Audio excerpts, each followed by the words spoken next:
My name is Arden Vale, 22 years old. From the 30th floor of our Denver condo, the city looked like a grid someone could solve if they stared long enough. Inside, nothing solved.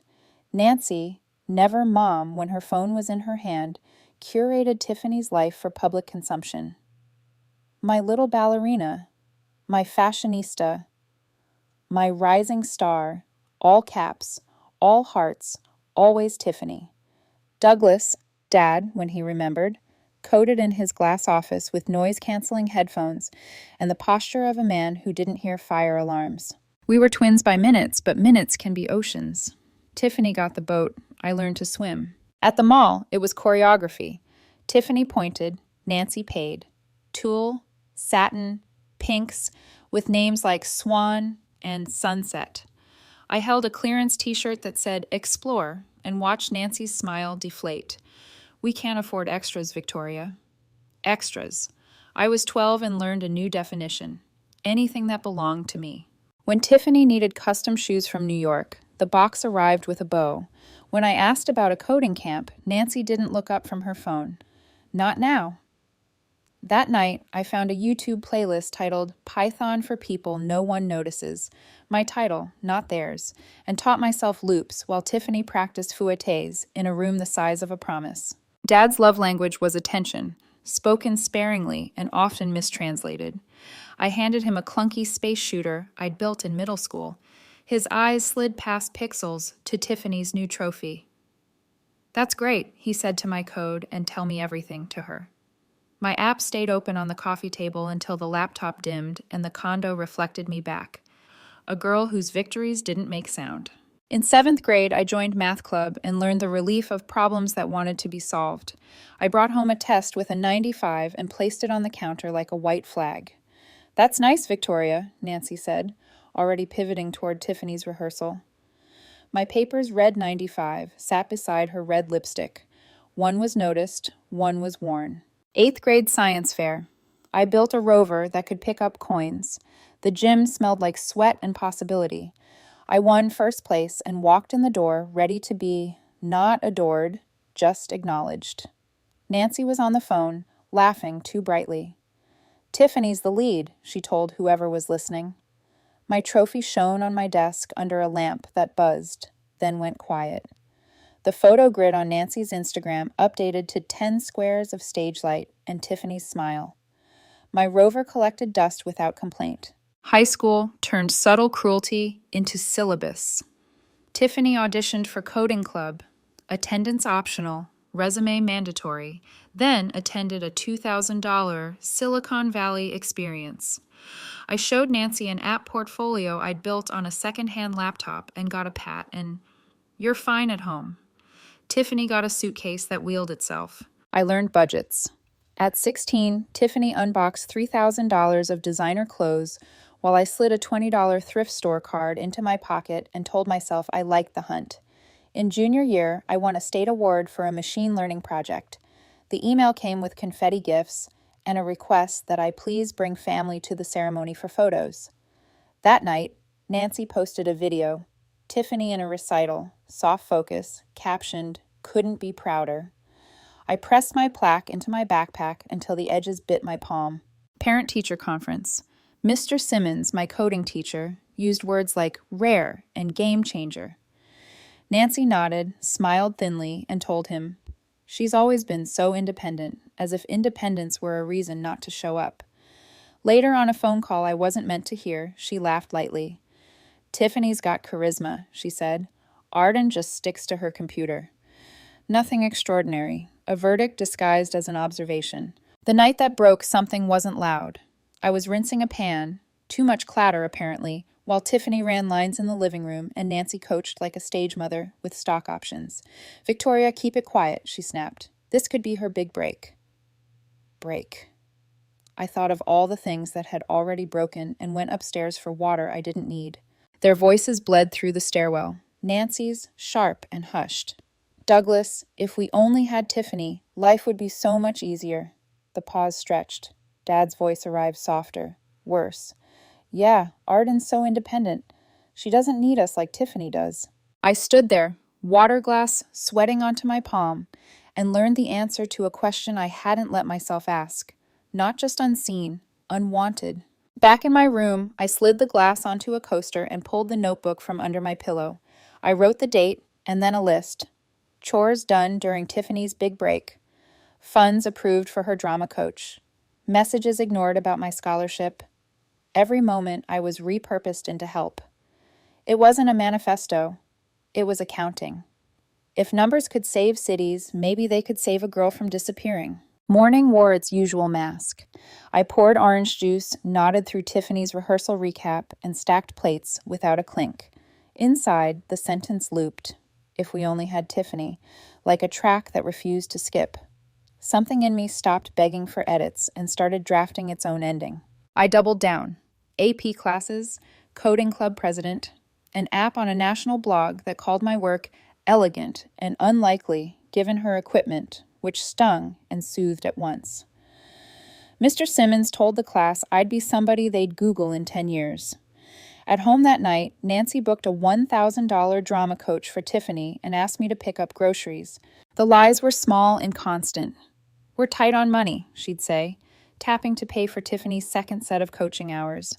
"We're proud of both of you," while the house displayed 10 framed photos of Tiffany and one blurry science fair shot of me half cut from the frame.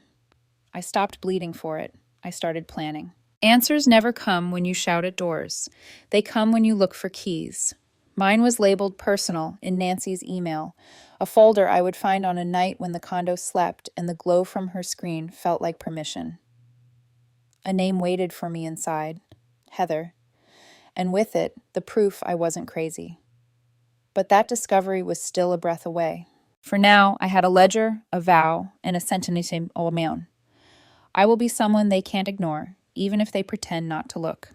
I closed the notebook, slid it back under the pillow, and lay down in a room that finally felt like a place to leave. The key wasn't a revelation, it was a folder. Nancy fell asleep on the sofa with her phone face down and her laptop open to a spreadsheet of ad buys. The condo was aquarium quiet. Blue light, glass walls, everyone floating past each other.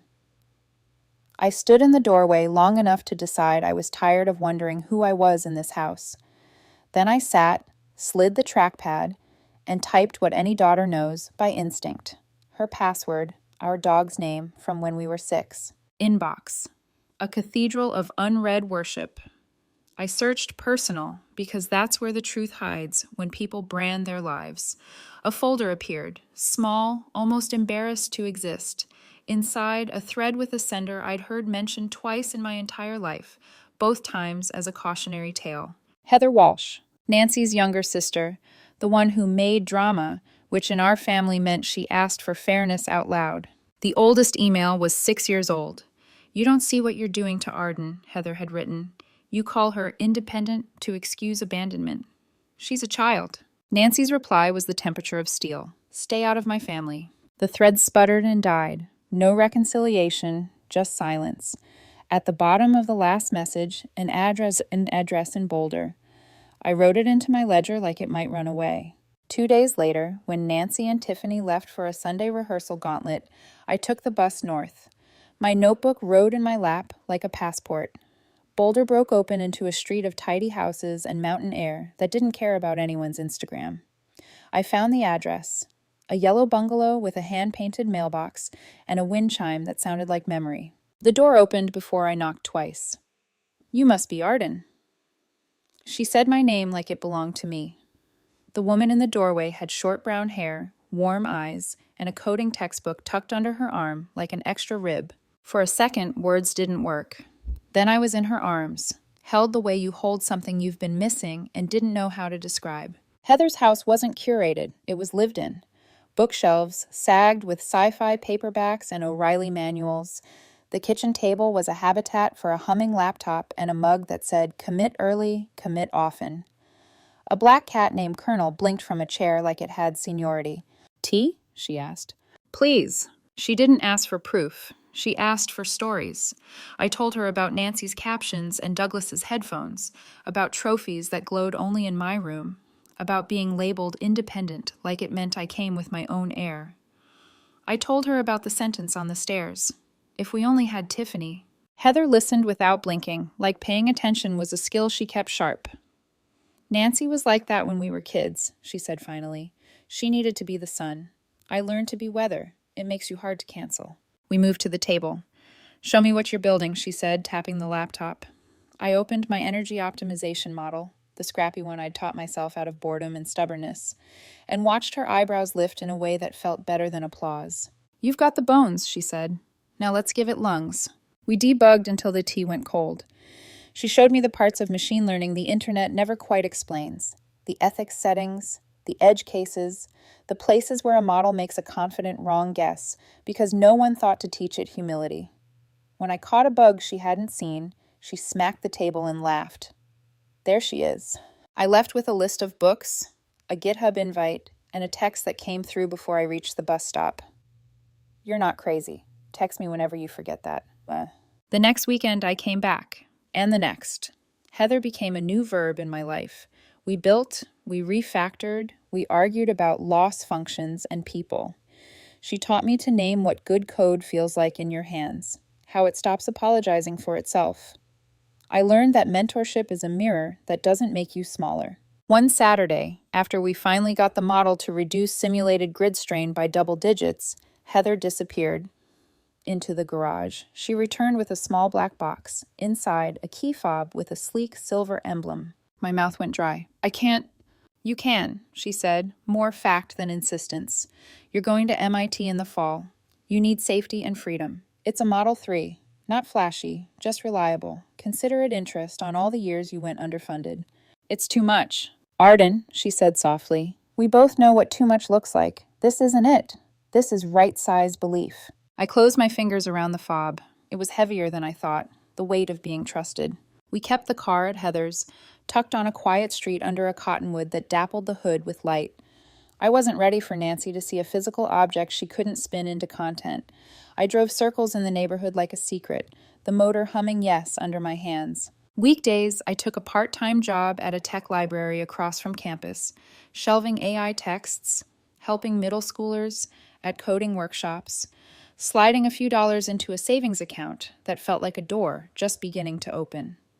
I worked on the energy model between check-ins, and when a local tech blog published a piece calling it elegant and unnervingly practical, I printed it out and stuck it in my ledger, not as proof for Nancy, but as proof for the part of me that still sometimes asked permission. The scholarship acceptance came on a Tuesday. Subject line plain as bread. Congratulations. $20,000 and a research placement. I read the email twice, then 3 times, then sent a screenshot to Heather. She called immediately. Knew it. No squeal, just pride worn steady. Now boundaries, she added, suddenly business. Tell your mother only what you're ready for her to use on you. Keep the rest for yourself. That night at dinner, I slid the letter across the table like I was passing salt. Nancy glanced, said, That's nice, and turned toward Tiffany's rehearsal calendar. Douglas nodded at the page without seeing it. Tiffany announced she needed a new coach. The conversation kept moving like a conveyor belt that never pauses for hands. I felt oddly calm. Their indifference used to hollow me out. Now it measured them. Mr. Simmons pulled me aside after class later that week. MIT, huh? He said, a smile he couldn't edit down. Don't forget to eat and sleep. Greatness is easier to ruin than to build. I'll set alarms, I promised. He grinned. And Arden, make noise when you win. The world is loud. It won't hush for you. At home, the condo grew colder in ways you can't measure with a thermostat. Nancy's compliments came framed as strategy, proud of Tiffany, of course, and Arden is so self-sufficient, like she was splitting a budget. Douglas hovered in doorways, wanting to say something kind and choosing safe instead. I kept going to Boulder. Heather's house smelled like coffee and solved problems. She told me stories about leaving our family vocabulary behind, how silence isn't peace if you had to choke to make it.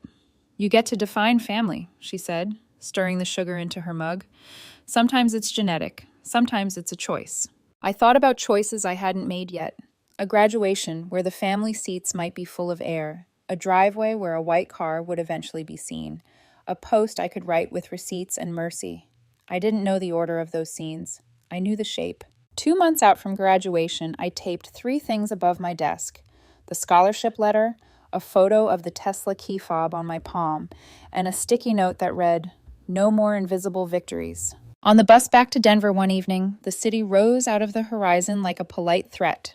I looked at my reflection in the window and saw a girl who still lived in the same condo, but no longer lived there the same way. The ledger under my pillow was half full now, not of hurts, of proof, that I could build without a witness, that someone had already witnessed, that a door was opening, and the only thing it required was that I walk through without asking anyone to hold it. I pressed the key fob in my pocket, a quiet promise against my palm, and stepped into the elevator with a face so calm, even Nancy's algorithm couldn't read it. Soon, she'd notice the life she couldn't caption. Soon, I'd stop letting her try. Graduation day felt like someone else's holiday. Navy gowns rippled in the wind, tassels swinging, proud parents shouting names that weren't mine. When my name echoed through the microphone, valedictorian, Arden Vale, the applause was kind but hollow. I scanned the rows of families, camera flashes, hugs, flowers. My eyes locked on 3 empty seats in the second row, reserved in their names, untouched. Mom was in Miami. Tiffany had a rehearsal too important to miss. Dad tagged along, probably filming behind the scenes for Mom's latest post. I'd stopped hoping weeks ago. Still, it stung. I gave my speech anyway, about resilience, data, and what it means to create order from chaos. When I said sometimes the system isn't fair, but you can still teach it to recognize you, a few students clapped harder. They didn't know I meant every word. Afterward, I walked off stage, gripping my diploma like a receipt for all the invisible labor no one would ever thank me for. The next morning, I taped up my last box. MIT orientation packets sat neatly on my desk. My Tesla, Heather's Tesla, waited quietly at the curb. Then the SUV pulled in. Nancy's laughter arrived first, airy and expensive, trailing the scent of tropical perfume. Tiffany, all tan skin and designer sundress, scrolled through her phone mid-step. Douglas carried the luggage like a loyal intern. "Arden," Mom said, spotting me through the window. "Good, you're home. Help your sister with her bags?" I didn't move. Then her eyes shifted, catching the gleam of white outside. "Whose car is that?" "My car." Her smile faltered. "Excuse me?" I held up the Tesla key fob, a graduation gift from Aunt Heather. Silence. Tiffany's jaw dropped. Dad blinked, like I'd spoken in binary. Nancy's lips thinned into a single furious line. "You contacted her?" "I met her. After everything she's done, she taught me to code beyond tutorials," I said evenly. "She gave me belief." Nancy's phone was already in her hand. "You are not taking charity from that woman." She dialed on speaker before I could speak. Heather's voice answered calm, familiar. "Nancy." $40,000 for a car? You're undermining me." Heather didn't raise her voice. "I gave her what you never did, support." "She doesn't need a Tesla." "No," Heather said, but she needed to know someone believed she was worth more than scraps. Click. Call ended. Nancy's hand trembled. Douglas tried diplomacy. "Arden, your sister could use that car. She has auditions. It's only fair." "Fair." The word cracked inside me like glass. "I'm keeping it," I said. Nancy's eyes blazed. "Don't be selfish. We're a family." I reached into my bag and laid an envelope on the kitchen island. "My full ride scholarship to MIT," I said. "Tuition, housing, everything. I leave next week." For a moment, no one spoke. Even Tiffany froze, the color draining from her face. Then I added softly, "You don't need to pay for my future. You already chose who's to fund." Tiffany slammed her phone down. "So what? You think you're better than me now?" I smiled faintly. "No, just finally equal." I turned, walked toward the door. Nancy's voice followed, sharp, breaking. "Arden, don't you dare walk away from this family." "I'm not walking away," I said, hand on the doorknob. "I'm just done begging for room inside it." That night, I sat in the Tesla outside Heather's house, the dashboard glowing like a heartbeat. I scrolled through my drafted post, part confession, part manifesto. Not revenge, not pity, just truth. The title read, "When Family Only Sees One Twin." I wrote about years of favoritism, the independence label that excused neglect, the ignored awards, the chores that kept Tiffany's schedule clear.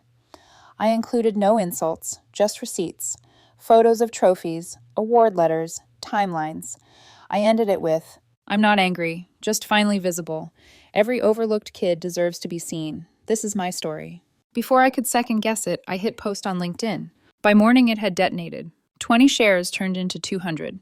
Comments stacked by the minute. Classmates, teachers, strangers. You're incredible. Your family's loss. Proud of you. Mr. Simmons, my old coding teacher, reshared it with a caption. Arden's brilliance was never invisible to me. Now the world sees it too. The notification count rolled past 1,000. I didn't smile. I just exhaled. Then my phone lit up again. Nancy calling. I let it ring out. Then Tiffany. Then Dad. A text followed. Mom, how could you humiliate us publicly? Delete it now. Then another. Dad, you didn't need to go that far. We thought Tiffany needed us more. I stared at the screen, calm now. They thought. They'd always thought. But thinking isn't seeing. I texted back one line to both. Now you'll have to see me, even if you don't want to. I muted the thread. That night, I packed for Boston. Heather helped fold clothes into neat rolls. The house smelled like vanilla and rain. You okay? She asked. I nodded. It's strange. I thought I'd feel guilty. Do you? No, I said, honest. I just feel done. She smiled gently. That's not cruelty. That's closure. When I pulled out of her driveway at dawn, she followed in her old hatchback until the highway split east and west. She honked once, a single note like punctuation, and took the exit home. The Tesla hummed beneath me, the city shrinking in the rearview mirror. For the first time, I wasn't driving away from something. I was driving toward it, whatever it was. Boston waited, MIT buzzing somewhere over the horizon like an uncut future. The family condo might still look perfect on Instagram, but the caption had changed. It just didn't know it yet. The highway east felt endless, like a sentence without a period. Colorado blurred into Kansas, Kansas into Missouri, then into the quiet hum of the Tesla gliding through dawn. Every few hours, I'd check the mirrors, not for traffic, but for ghosts. Heather's hatchback trailed behind me until St. Louis. She'd insisted on driving part of the way, just to make sure you don't vanish before the good part. When she finally turned back, she handed me a thermos of coffee and a folded note. Keep your head up. You're not escaping. You're beginning. I tucked it into the sun visor and drove until the skyline turned into Boston's glass and grit. It smelled like caffeine and ambition. The air vibrated with ideas, students coding in stairwells, whiteboards crowded with equations, the low hum of servers behind every wall. For once, I wasn't the invisible twin. Here, I was just Arden Vale, the girl whose model had shaved 10% off a city's grid stress. My dorm room was small, bare walls, single window, but when I plugged in my laptop and taped Heather's note above the desk, it felt like a kingdom. Classes began at a sprint, algorithms at 9:00, systems theory at 11:00, AI ethics in the afternoon. My fingers ached from coding before week 2, but for the first time, exhaustion felt earned. That's where I met Cassandra Hull. She was everything Boston wasn't: warm, chaotic, irreverent. A fellow computer science major who laughed too loud in lecture halls and carried 3 notebooks at once. We started working together after she noticed my code on a shared repository. You're Arden Vale? She said one morning at the campus cafe, latte in hand. You're basically a ghost legend around here. I blinked. Is that good or bad? She grinned. Good. You code like someone with something to prove. I used to, I said. Now I just code because I can. From then on, we were a team. Late-night debugging sessions, vending machine dinners, running tests at 3 a.m. because someone's neural net refused to learn empathy. Cassandra balanced my precision with chaos. Where I saw syntax, she saw rhythm. Every line of code, she liked to say, is a confession. Sometimes I wondered what mine confessed. Maybe that I was still chasing a kind of peace my family had never let me have. Meanwhile, my LinkedIn post had exploded beyond anything I expected. A Boston tech recruiter stopped me after a guest lecture. You're that Arden Vale? He asked, half impressed, half cautious. I suppose I am. The story had been shared 20,000 times. Professors mentioned it in class when talking about gender bias in STEM. My inbox overflowed with interview requests and speaking invites, but I kept quiet. Visibility wasn't the victory, it was the foundation. Mom's silence lasted 2 weeks. Then came the first message. Nancy. Victoria. Sorry, Arden. I saw your post. I didn't realize how much we hurt you. Can we talk? I stared at the message until the words blurred. Then I heard Heather's voice in my head. Tell your mother only what you're ready for her to use on you. I didn't reply. 3 days later, another message arrived. Mom, we're sorry. Tiffany's been struggling. She misses you. Struggling. Tiffany, who'd been handed the world in velvet and still found a way to complain the ribbon was too tight. Then came one from Dad. Douglas, I'm proud of you, kiddo. You've done well. Maybe we can visit Boston sometime? I stared at that one longer. Proud was a word he'd never used before. Maybe he meant it. Maybe it was guilt dressed as affection. I didn't answer. One evening, Cassandra dragged me to a hackathon on the Charles River campus. We entered as a duo, team name Sunless Syntax, just for fun. We built an app that optimized urban transit in real time, data we'd both obsessed over since our first systems class. 36 hours later, bleary-eyed and buzzing on Red Bull, we won. $5,000 and an offer to pitch the project to local investors. When the judges announced our names, Cassandra grabbed my arm and screamed, "We did it, Vale! MIT royalty, baby!" I laughed for real. Royalty sounds overrated. No, she said, nudging me. Overrated is begging for people to see you. You're past that.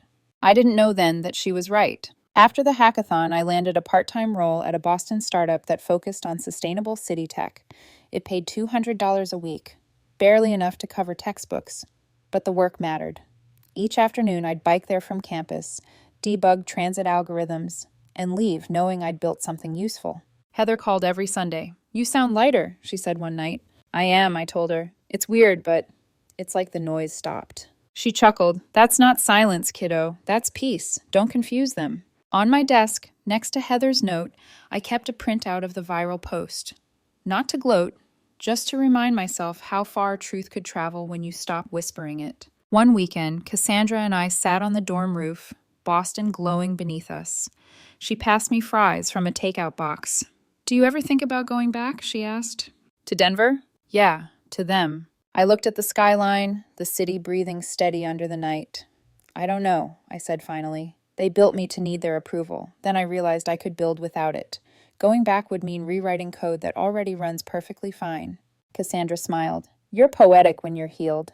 "I'm still debugging," I admitted. "Yeah," she said softly. "Aren't we all?" Weeks passed. The MIT schedule swallowed time. Between assignments, work, and late-night coding marathons, I forgot to check my phone, until one morning, an alert flashed across the screen. "Tiffany Morgan mentioned you in a post." My chest tightened. Against instinct, I tapped it open. Her caption read, "Proud of my twin, Arden, for proving that family can overcome anything." A smiling photo of us from high school, cropped to make it look like we'd been inseparable. The comments flooded with congratulations for her. "Your sister's amazing. You must be so proud." It wasn't reconciliation, it was rebranding. I typed 3 words in the comment box, then deleted them. No point feeding her PR. The truth didn't need reposting. It had already built its own wings.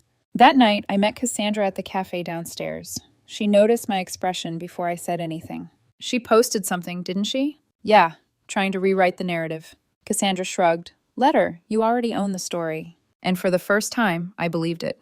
The Boston rain tapped against the window, the same rhythm as the Tesla's wipers the night I left Denver. Heather's words came back to me. "You're not escaping. You're beginning." She'd been right. I wasn't running from my family anymore. I was running toward a life they could never imagine. A life where I was finally more than the girl in the blurry corner of someone else's photo. And this time, I wasn't going to dim to fit their frame. Spring arrived like forgiveness. Slow, unsure, but warmer than I remembered. The MIT campus unfurled in cherry blossoms and soft wind, and for once I didn't flinch when someone said the word family. Because by then I'd built my own. Cassandra, with her chaotic brilliance and endless laughter. Heather, steady as ever, the constant ping of her messages, code snippets, cat pictures, quiet pride. My co-workers at the Boston startup, who said thank you after meetings and meant it. That was my family now, chosen, earned, equal. The startup where I'd been part-time offered me a full-time position right after graduation, lead developer for their AI optimization division. I accepted without hesitation. Salary, $110,000 a year. A far cry from the girl who'd once been handed a thrift store phone while her twin got a MacBook. I rented a loft near the harbor, big windows overlooking the water. I filled it with what I actually liked: plants, soft lighting, books about ethics and algorithms. On one wall, I hung 3 things. My MIT diploma, the printed scholarship letter from years ago, Heather's note, You're not escaping, you're beginning. I didn't need anything else. Then one night, an email arrived. Subject line, family reunion, this Saturday. Nancy. For a moment, I just stared at the screen. My heart didn't race. It hesitated, like a system deciding whether to process old data or archive it. Inside the message, her words were short. Tiffany is graduating soon, and we'd love for you to come home. No cameras, no performance, just us. No, we miss you. No, I am sorry. But maybe, for her, this was as close as she could get. Heather's advice echoed in my mind. You don't owe them closure, but you can take control of it. So I booked a flight. Denver hadn't changed, but I had. The condo still gleamed like a catalog spread. Marble counters, cold light, the faint hum of money pretending to be warmth. Mom opened the door, wearing the same controlled smile she used at press conferences. Arden, she breathed, almost relieved. You look successful. That's one word for it, I said. Dad appeared behind her, hands awkward in his pockets. We saw your interview on Bloomberg Tech, he said. That's, quite something. Thanks. Then Tiffany walked in. She looked older, not by years, but by experience. Her posture wasn't all gloss now. Her eyes darted to mine, uncertain. Hi, she said quietly. Hi. For a while, the four of us just stood there, strangers in a museum of shared DNA. Dinner was cautious. The table gleamed with polished silver, as if reflection could erase history. Tiffany talked about her new theater program, her upcoming showcase. Mom nodded along, performing maternal pride. I waited for the shift, for the moment they'd asked for something. It came halfway through dessert. Arden, Mom began softly, your post last year. It really hurt. It cost me clients. There it was. I know, I said. Truth usually does. She flinched. We didn't realize how much you resented us. I didn't resent you, I said. I just stopped accepting the script where I'm the supporting character. Tiffany set down her fork. You made us look bad. I met her eyes. No, Tiffany, I made me visible. There's a difference. Dad cleared his throat. We're trying, Arden. Can't you see that? I looked at him, the man who once called my independence a convenience, and almost smiled. Trying is good, I said, but it's not the same as changing. Silence fell, heavy, but not cruel. I pushed my plate back. You don't need to apologize, I said. Not for me, just for yourselves. Nancy's hands trembled slightly. You sound just like Heather. That's the nicest thing you've ever said to me. For a second, something flickered in her eyes.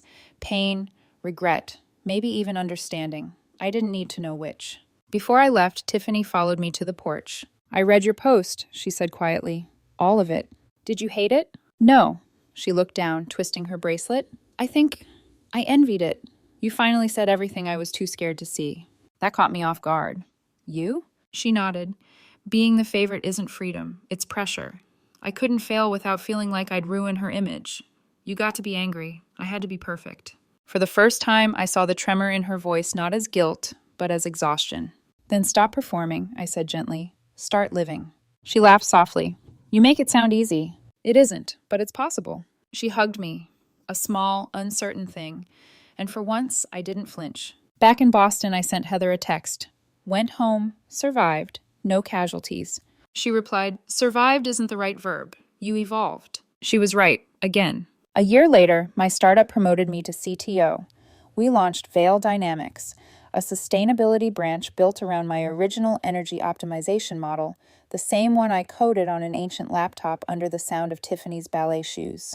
At our first press conference, a journalist asked, "What inspired your work ethic?" I smiled into the microphone. Being underestimated, I said.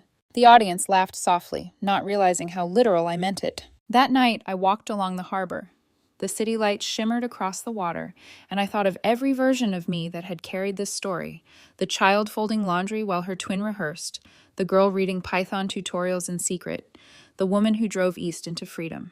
I whispered to the wind, we made it. And for once, I didn't mean me. I meant all of us. Every quiet kid who ever waited to be seen. If you've ever been the forgotten one, the independent one, the extra line in someone else's story, remember this. You don't need permission to rewrite the script. Sometimes you don't need to burn the old house down. You just need to build a better one and fill it with people who know your worth before you have to prove it. My name is Arden Vale, 24 years old, and I stopped waiting for family to see me. I became my own.